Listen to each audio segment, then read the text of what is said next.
Dr. Seuss and Random House Children's Books present The Butter Battle Book by Dr. Seuss. On the last day of summer, 10 hours before fall, my grandfather took me out to the wall.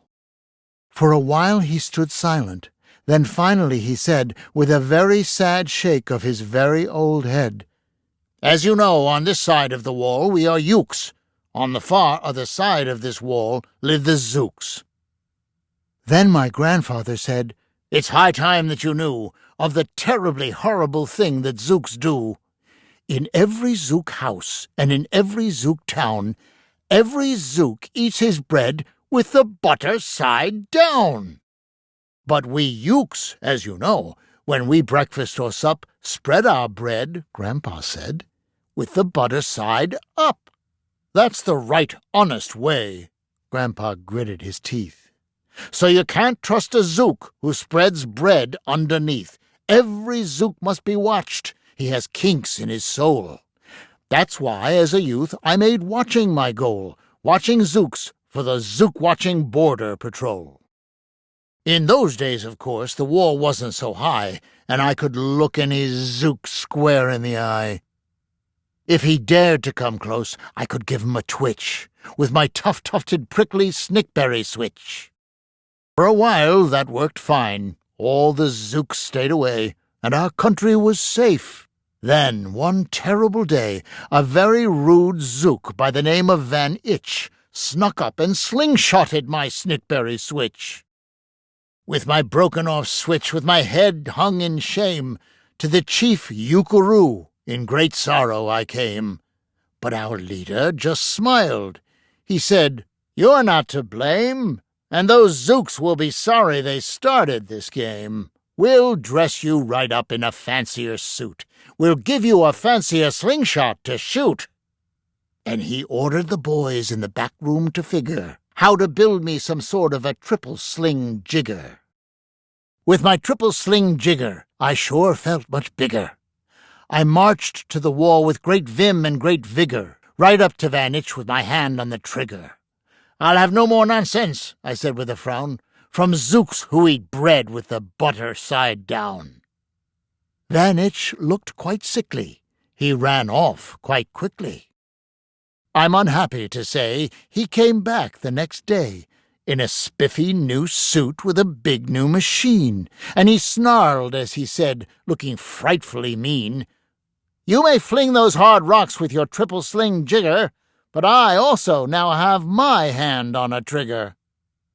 My wonderful weapon, the jigger rock snatch'em, will fling 'em right back just as quick as we catch 'em. We'll have no more nonsense, we'll take no more gup from you Ukes who eat bread with the butter side up."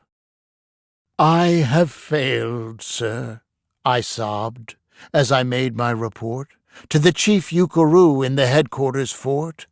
He just laughed. "You've done nothing at all of the sort. Our slingshots have failed. That was old-fashioned stuff. Slingshots, dear boy, are not modern enough. All we need is some newfangled kind of a gun. My boys in the back room have already begun to think up a walloping whiz-zinger one. My bright boys are thinking. They're on the right track. They'll think one up quick and will send you right back." They thought up a great one. They certainly did. They thought up a gun called the Kickapoo Kid, which they loaded with powerful pooadoo powder and ants' eggs and bees' legs and dried fried clam chowder.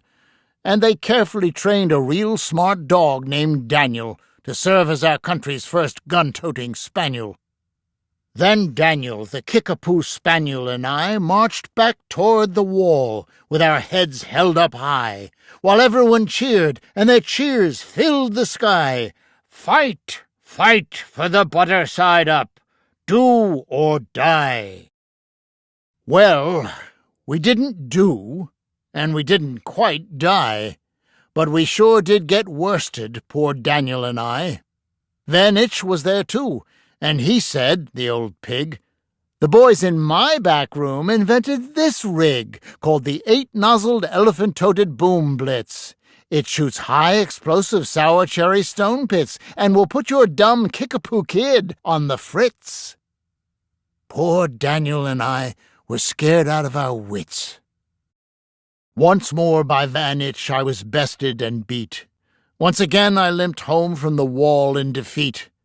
I dragged and I sagged, and my spirits were low, as low as I thought that they ever could go, when I heard a boom-bah and a diddle-dee-dill, and our butter-up band marched up over the hill.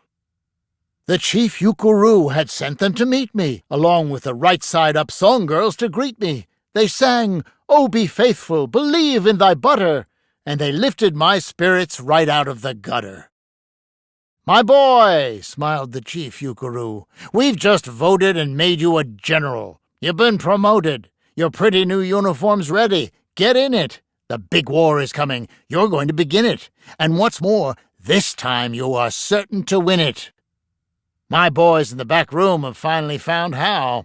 Just wait till you see what they've puttered up now. In their great new machine, you'll fly over that wall and clobber those butter-down zooks one and all." Those boys in the back room sure knew how to putter. They made me a thing called the utterly sputter, and I jumped aboard with my heart all aflutter and steered toward the land of the upside-down butter.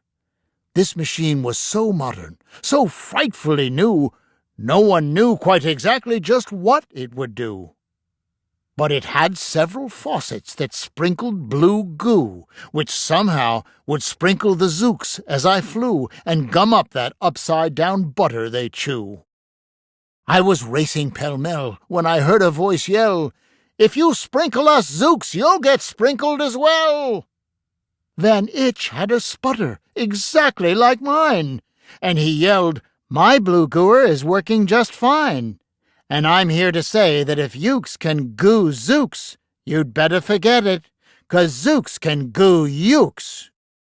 I flew right back home, and as you may have guessed, I was downright despondent, disturbed, and depressed.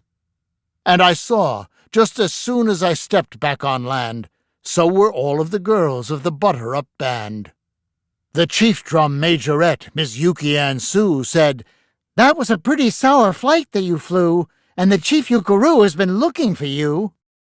I raced to his office. The place was a sight. "Have no fears," said the chief. "Everything is all right.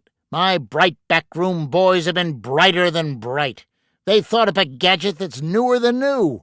It is filled with mysterious moolaka-moo, and can blow all those zooks clear to Salamagoo.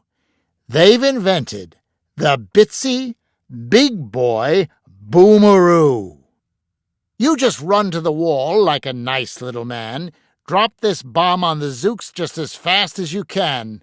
I have ordered all Ukes to stay safe underground while the Bitsy Big Boy Boomeroo is around." As I raced for that wall with the bomb in my hand, I noticed that every last Uke in our land was obeying our chief Ukaroo's grim command. They were all bravely marching with banners aflutter down a hole for their country and right-side-up butter. That's when Grandfather found me. He grabbed me. He said, "You should be down that hole, and you're up here instead. But perhaps this is all for the better somehow. You will see me make history, right here and right now." Grandpa leapt up that wall with a lopulous leap, and he cleared his hoarse throat with a bopulous beep. He screamed, "Here's the end of that terrible town, full of zooks who eat bread with the butter side down." And at that very instant we heard a clup-clup of feet on the wall, and old Van Itch clupped up. The boys in his back room had made him one too. In his fist was another big boy boomeroo. "I'll blow you," he yelled, "into pork and wee beans. I'll butter side up you to small smithereens." "Grandpa," I shouted, "be careful. Oh, gee, who's going to drop it? Will you or will he?" "Be patient," said Grandpa. "We'll see. We will see."